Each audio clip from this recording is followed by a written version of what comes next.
As Kodo and Durika found solace in each other's embrace, their tender moment of affection was abruptly shattered by the ominous sound of approaching sirens.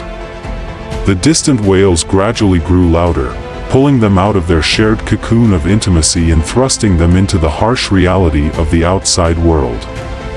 Uncertainty clouded their minds as they exchanged worried glances, their hearts racing with apprehension at the impending disturbance. With a heavy sigh, Kodo reluctantly released Durika from his embrace, his mind already racing with a myriad of possibilities regarding the source of the commotion. Were they in danger? Had something gone terribly wrong? The questions swirled in his mind, demanding answers that remained elusive in the midst of the mounting tension. The crescendo of sirens reached its zenith as the flashing lights illuminated Durika's residence, casting an eerie glow over the surroundings. The sudden intrusion heightened their anxiety, urging them to steel themselves for whatever lay ahead. With cautious steps, they made their way towards the front door, bracing themselves for the unwelcome visitor about to arrive. As Durika opened the door, the sight of a solemn detachment of police officers standing before them sent a chill down Kodo's spine. Their official demeanor and the document they brandished spoke volumes, signaling the gravity of the situation about to unfold.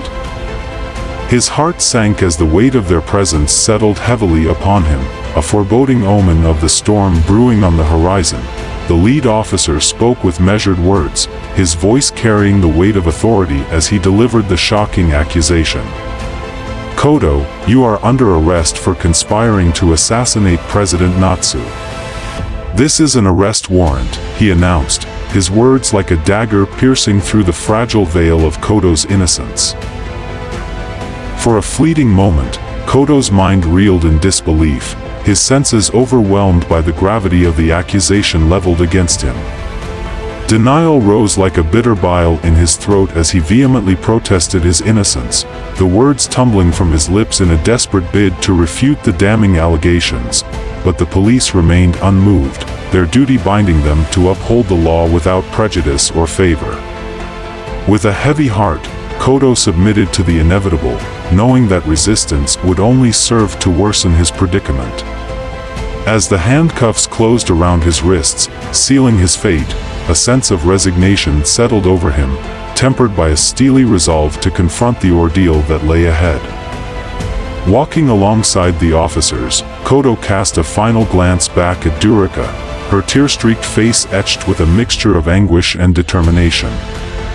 Their eyes met in a silent exchange of solidarity, a silent vow passing between them amidst the tumultuous sea of uncertainty. I believe in you, Durika whispered, her voice barely audible above the din of the sirens and the chaos that engulfed them. And in that moment, as Kodo was led away into the unknown, he clung to those words like a lifeline, drawing strength from the unwavering faith of the woman he loved. For in the face of adversity, it was her belief in him that would serve as his guiding light, illuminating the path through the shadows of legal scrutiny and the looming specter of accusation.